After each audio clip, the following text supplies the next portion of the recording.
আসসালামু আলাইকুম রহমতুল্লাহি অবরকাতুহু। সম্মানিত দর্শক, জুলাই আগস্ট বিপ্লবের পর বিএনপির ক্ষমতা লাভের যে সম্ভাবনা, এটা যত প্রকট ছিল, যত সহজ মনে হতো, এবং যেভাবে বিএনপির কোটি কোটি নেতাকর্মী আশায় বুক বেঁধেছিল আগস্ট সেপ্টেম্বর মাসে, সেটি ক্রমশ ফিকে হতে শুরু করেছে। দেশেও অনেক রকম জটিলতা তৈরি হয়েছে রাজনৈতিক অঙ্গনে, জনগণের মধ্যে এবং একই সঙ্গে সরকারের সঙ্গে। আবার বিদেশে যে সমস্যাগুলো তৈরি হয়েছে কূটনৈতিক অঙ্গনে, এবং বাংলাদেশ নিয়ে ইদানিংকালে পশ্চিমারা যে আতঙ্ক অনুভব করছে, সেই আতঙ্কের যে জায়গাগুলো, সেই জায়গাগুলোতে পুরনো ঘা আবার নতুন করে মাথা চাড়া দিয়ে উঠেছে। এবং এই কাজগুলো এতটা সুকৌশলে করা হচ্ছে বিএনপিকে পচানোর জন্য, বিএনপিকে প্রশ্নবিদ্ধ করার জন্য এবং বিএনপিকে বিভ্রান্ত করার জন্য। এবং যারা করছে তারা খুবই সফল হচ্ছেন। আর সেই সফলতার কারণে বিএনপির ক্ষমতা লাভ, নির্বাচনের মাধ্যমে ক্ষমতায় যাওয়া, এই সম্ভাবনাগুলো ক্রমশ দুর্বোধ্য, জটিল হচ্ছে এবং দূরে সরে যাচ্ছে সম্ভাবনাগুলো। আর এই সম্ভাবনার পথে হিমালয়ের মতো দুর্লগ্ন পাহাড় তৈরি হয়ে গেছে। এই মুহূর্তে বিএনপি যারা শীর্ষ নেতৃবৃন্দ অলমোস্ট সবাই বুঝতে পেরেছেন টপ টু লো, কিন্তু বিএনপির অনেক নেতাকর্মী এখন পর্যন্ত তাদের হুঁশ হয়নি। ফলে তারা মনের আনন্দে তারা তাদের কর্মকাণ্ড চালিয়ে যাচ্ছেন। আমার যে নির্বাচনী এলাকা, সেখানে দেখলাম বিএনপির যারা নেতাকর্মী ছোট্ট একটা হাট দখলের জন্য বিএনপির দুটো গ্রুপ, দুটো কমিটি, দুটো গ্রুপ, তারা মারামারি করে, কাটাকাটি করে, সেখানে বোমা ফাটিয়ে তারপরে ওই অঞ্চলে যে ঘটনাটা কখনো ঘটেনি, গলাচিপে 10 মিনিটে একটা হাটের ইজারা নিয়ে এরকম গণ্ডগোল কখনো ঘটেনি, সেই ঘটনা ঘটেছে। এবং দুর্ভাগ্যজনক হলেও সত্যি যে যারা ওই এলাকার বিএনপির একেবারে বাপ এবং মা, কমিটি এবং রাজনীতির, তারা এই ঘটনার সঙ্গে কম বেশি সবাই জড়িত। তো এরকম আমি আমার এলাকার কথা বললাম। আপনারা তো জানেন যে আমি শুধুমাত্র একবার ইলেকশন করেছিলাম। বিএনপির কোনো কমিটির সঙ্গে বা স্থানীয় রাজনীতির সঙ্গে বা জাতীয় রাজনীতির সঙ্গে আমার ঠিক ওরকম সম্পৃক্ততা নেই। এই দলের একজন সাবেক মনোনয়নপ্রাপ্ত লোক হিসেবে আমার যতটুকু দায়িত্ব কর্তব্য, ওটা আমি আমার লিখনি দ্বারা, কাগজ কলম দ্বারা, আমি আমার কর্ম দ্বারা করার চেষ্টা করি। তো ওখানে, অর্থাৎ আমার নির্বাচনী এলাকাতে যে ঘটনাগুলো ঘটছে বা বিএনপির যে লোকজন যে ঘটনাগুলো ঘটাচ্ছে, সেখানে আমি আসলে আগস্ট মাসের পরে, মানে 2018 সালের নির্বাচনের পরে আমি আসলে এলাকাতে যাইনি। কেন জানি? ওখানে বিএনপির একেবারে স্পষ্টত 3টি শক্তিশালী গ্রুপ রয়েছে। এই 3টি শক্তিশালী গ্রুপ যখনই আমি প্রার্থী হিসেবে যাব, তারা সবাই আমাকে কাছে পেতে চাইবে, অথবা তারা যে গ্রুপটি আমার কাছে পেতে চাইবে তার প্রতিপক্ষ আর আমাকে বাধা দেওয়ার চেষ্টা করবে। এই জন্য সেই যে 2018 সালে নির্বাচন করে আসার পরে আমি আর সেখানে যাইনি, এখন পর্যন্ত যাইনি, এই আগস্ট মাসের পরেও যাইনি। এবং এই যে বিএনপির যে সমস্যাটা, আমার নির্বাচনী এলাকার যে সমস্যাটি, এই সমস্যাটি আজকের নয়, এটি বলতে গেলে সেই 2008 সন থেকে আমি দেখে আসছি। 3টি গ্রুপ সেখানে এই কমিটি বাণিজ্যের সাথে জড়িত, এবং একটা কমিটি পাওয়ার জন্য সে 2008-9 সনেও দেখা গেল 20 লাখ 25 লাখ টাকা ঘুষ দিয়ে তারপরে শেষে উপজেলা বিএনপির সভাপতি হওয়ার জন্য অনেক লোক বড় বড় নেতাদের পিছনে ঘুরেছে 2008 সনে। তো আমি যখন সংসদ সদস্য ছিলাম তখন ওনারা আসলে বিরোধ করতে পারেননি। আমি এই জিনিসগুলো কখনোই প্রশ্রয় দিতাম না, আওয়ামী লীগের লোকদের মধ্যেও দিতাম না, বিএনপির মধ্যেও দিতাম না। ফলে তারা কিন্তু সবাই আমাকে ভালোবাসতেন। কিন্তু যখন আমি বিএনপির প্রার্থী হয়ে গেছি, তখন সঙ্গতের কারণে সেখানে তাদের সেই ভালোবাসাটা আর থাকেনি। যারা আমার কাছে এসেছে তাদের প্রতিপক্ষ আমার শত্রু হয়ে গেছে। এবং নির্বাচনের সময় যা কিছু হয়েছে আমার এলাকাতে, মানে আমার বিরুদ্ধে তার একটা বিরাট অংশ এই বিএনপির লোক, তারা গিয়ে আওয়ামী লীগের লোকের সাথে মিশে এই কাজগুলো করেছে, কিন্তু আওয়ামী লীগ আগেভাবে এই কাজগুলো করেনি। পরবর্তীতে যখন আমি এই জিনিসগুলো বুঝতে পারলাম, নির্বাচনের পরে আমি বুঝতে পেরেছি, তখন আমার সতর্ক হওয়া ছাড়া কোনো উপায় নেই। আর যেহেতু আমি বিএনপির কোনো দায়িত্বপূর্ণ পদে নেই, কমিটিতে নেই, আর বরিশাল বিভাগ বা পটুয়াখালী জেলা, যদিও বরিশাল বিভাগের পুরো বিএনপি এবং আওয়ামী লীগের রাজনীতি বলতে গেলে আমার মুখস্থ। এখন দলের যারা দায়িত্বপ্রাপ্ত ব্যক্তি, তারা যখন কোনো একটা বিষয়ে জিজ্ঞাসা যদি না করেন, যেটা আমি কখনোই করি না, যে কাউকে অযাচিতভাবে গিয়ে তাকে উপদেশ দেওয়া, পরামর্শ দেওয়া, এটা আমি কখনোই করি না। এটা খুব সস্তা একটা জিনিস। বুদ্ধি আল্লাহর দেওয়া সবচেয়ে বড় একটা নিয়ামত। এটাকে আমি কারো কাছে কখনো বিনা মানে প্রয়োজনে বা তার দরকার নেই এরকম জায়গাতে গিয়ে স্বপ্রণোদিত হয়ে কখনোই আমি কাজগুলো ছোটকাল থেকে করি না, এমনকি আমার নিজের পরিবারের সঙ্গেও করি না। যার যার মতো চলে।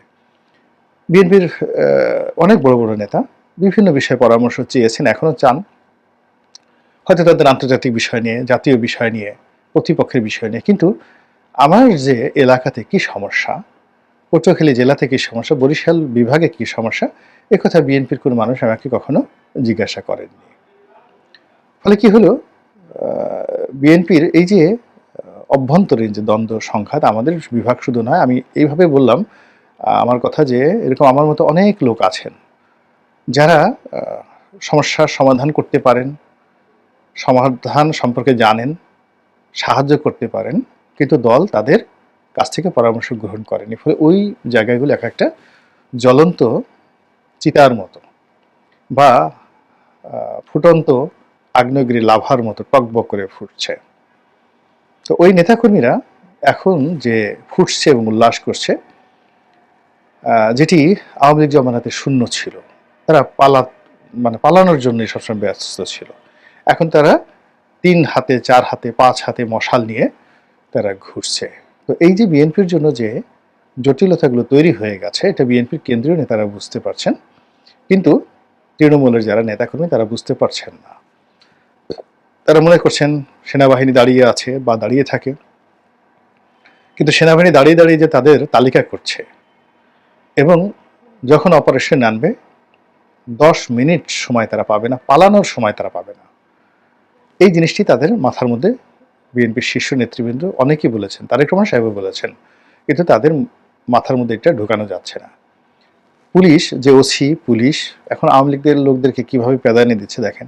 15 বছর তারা কিভাবে সেলুট দিয়েছে, সেই লোকদেরকে, বড় বড় নেতাদেরকে এখন কিভাবে কোর্ট কাছারিতে হাজির করা হচ্ছে, লাথি, গুঁতো, কিল, ঘুষি, মানে জনগণের হাতে ছেড়ে দিয়ে ইচ্ছে করে এই কাজগুলো করানো হচ্ছে না, সেগুলো কিন্তু বলা যাচ্ছে না। তো একইভাবে পুলিশ যে নিশ্চুপ আছে, মিলিটারি যে নিশ্চুপ আছে, এবং তারা যে তৃণমূলে এই ধরনের কর্মকাণ্ড করতে প্রশ্রয় দিচ্ছে, মানে কুরবানির আগে যেভাবে পশুকে খুব সুন্দর করে খাওয়ানো হয়, গলায় ছুরি চালানোর আগে, ঠিক ওই রকম একটা সুযোগ তাদের জন্য করে দিয়েছে। এবং সেই শোতে তারা গা ভাসে যে যার মতো করে ফেলেছে। এবং তার একটা নমুনা অতি সম্প্রতি দেখতে পেয়েছেন, যে উপদেষ্টা জনাব মাহফুজ তিনি বলেছেন যে 1 চুল ছাড় দেওয়া হবে না, আমাদের সমস্ত ইন্টেলিজেন্স রিপোর্ট রেডি, কারা চাঁদাবাজি করেছে, মাস্তানি করেছে, কারা কী কাজ করেছে, সব কিছু আমাদের হালনাগাদ করা আছে, এবং আমরা যে কোনো সময় অপারেশনে যাব। অর্থাৎ পুরো পরিস্থিতি ঠান্ডা করতে তাদের একটা সময়ও লাগবে না। ফলে কি হচ্ছে, বিএনপির ক্ষমতায় যাওয়ার জন্য প্রধান যে বাধা, সেটি হলো এই যে নেতাকর্মীদের অবুঝ মন, নেতাকর্মীদের উচ্ছৃঙ্খল লোভ লালসা।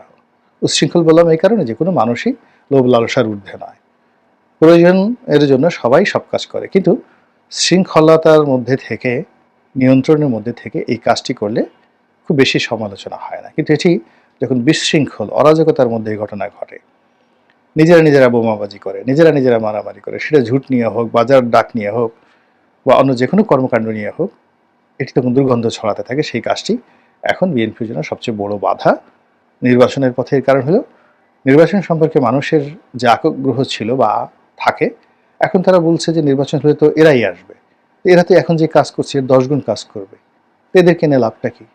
এই যে কথাগুলো তৈরি হচ্ছে, হঠাৎ করে কেন মানুষ এই ডক্টর মোহাম্মদ ইউনূসকে 5 বছরের জন্য চাচ্ছে? এটা তো বিএনপির লোকজনদেরকে বুঝতে হবে। এটা এগুলি যে সাজানো নাটক বা ইউনূসপন্থীরা যে একটা ভাইব তুলছেন, এটা কেবলমাত্র সেই ঘটনা নয়। এর পেছনে গণতন্ত্র সম্পর্কে, আন্দোলন সম্পর্কে, নির্বাচন সম্পর্কে, বিএনপি সম্পর্কে একটা যে নেতিবাচক আবহাওয়া তৈরি হয়ে গেছে, সেই সুযোগে মানুষ বলছে যে না, আমরা তো আওয়ামী লীগকে দেখলাম।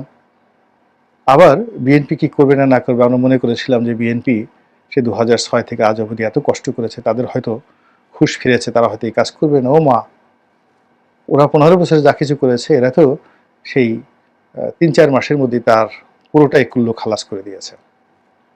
তো কাজে এটা হবে না, এর চেয়ে যেভাবে আছে সেভাবেই চলুক না, দুবেলা কম খাবো কিন্তু ঝামেলা মুক্ত থাকবো। তো এই যে ভাইবটা তৈরি হচ্ছে, এটাই হলো বিএনপির ক্ষমতায় যাওয়ার সবচেয়ে বড় বাধা। আর এটা দূর করার জন্য নেতাকর্মীকে নিয়ন্ত্রণ করা, কমিটিগুলো নিয়ন্ত্রণ করা এবং বিএনপির শীর্ষ পর্যায়ের নেতারা মাঠ জরিপ করে যারা তাদের দলের নেতাকর্মী রয়েছে তাদের বিরুদ্ধে মামলা দেওয়া। আমি ঢাকার দুটো এলাকার কথা বলি, যেমন ধরুন ধানমন্ডি, নিউ মার্কেট, নীলক্ষেত, কলাবাগান, জিকাতলা, যে এলাকায় আমি বসবাস করি। এর সঙ্গে কাঁঠাল বাগান, হাতির ঝিল, হাতির ঝিল না, হাতির পুল। তো বসুন্ধরার সামনের যে সোনারগাঁও রয়েছে সেখান থেকে শুরু করে একেবারে 32 নম্বর পর্যন্ত, ওখান থেকে সুবহানবাগ থেকে 27 নম্বর পর্যন্ত যান। মোহাম্মদপুরের আগে, মোহাম্মদপুর আলাদা এলাকা। তো এই যে বিশাল এলাকাতে কারা চাঁদাবাজি করছে, কারা মাস্তানি করছে, কারা গন্ডগোল করছে এবং ওই এলাকার মানুষের জীবন মানে কিভাবে তছনছ হয়ে গেছে এবং তারা কিভাবে লোক মুখে সবাই বলা বলি করছে আগেই ভালো ছিলাম, এই বিষয়গুলো আপনি অবহেলা করতে পারেন না। ঢাকার সবচেয়ে অভিজাত এলাকা ধানমন্ডি, সেখানে যদি এই অবস্থা হয় তো অন্য জায়গায় কি হবে? এরপর আরেকটা এলাকাতে আসেন, হাতির ঝিল, বেগুনবাড়ি, তেজগাঁ, তেজগাঁ শিল্প এলাকা, গুলশান লিংক রোড হয়ে পুলিশ প্লাজার ওই জায়গা থেকে শুরু করে একেবারে সেই বাড্ডা হয়ে রামপুরা পর্যন্ত, এর মধ্যে মগবাজার। এটা হলো একটা সন্ত্রাসের আঁকড়া এবং এখানে চাঁদাবাজি, খুন, রাহাজানি থেকে শুরু করে ধর্ষণ এমন কোনো কর্মকাণ্ড নেই যেখানে হয় না। এর মধ্যে কারণ বাজার তো অবশ্যই আছে। দৈনিক 10 কোটি টাকা আওয়ামী লীগ জমানাতে এখান থেকে আদায় হতো, এই পুরো এলাকা থেকে, এবং এটা আমরা পত্রপত্রিকায় দেখেছি। এখন সেই নিয়ন্ত্রণ, ডেইলি দৈনিক 10 কোটি টাকার এই নিয়ন্ত্রণ কার হাতে, কাদের হাতে? তাদেরকে কেন জনগণ ভোট দিতে যাবে বলেন তো?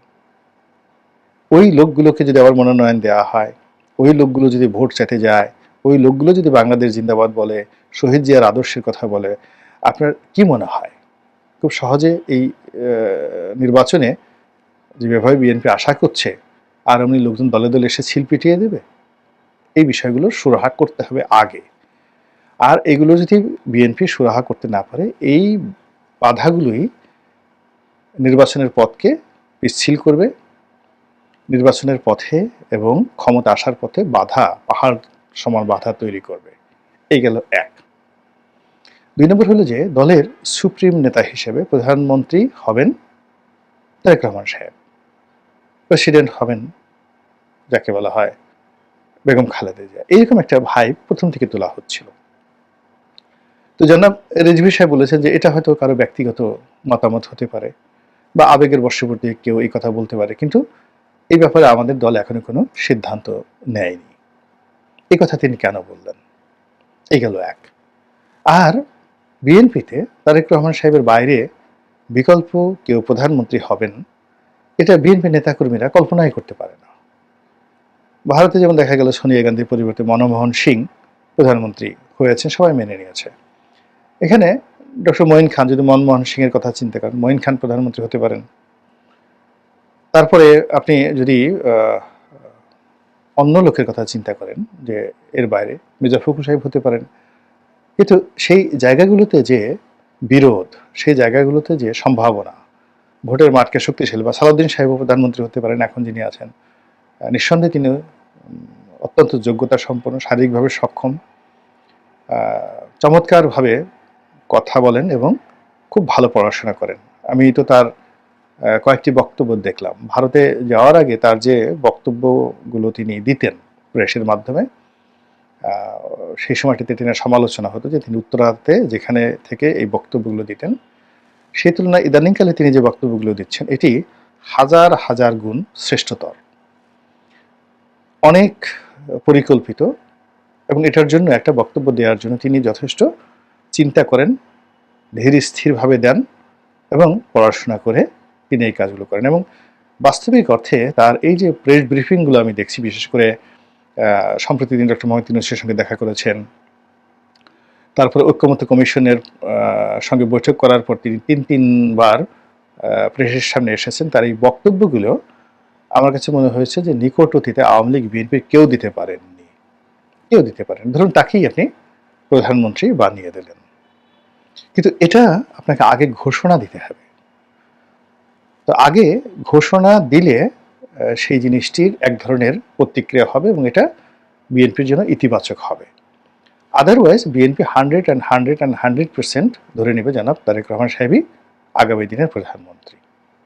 এটা হল বাস্তবতা।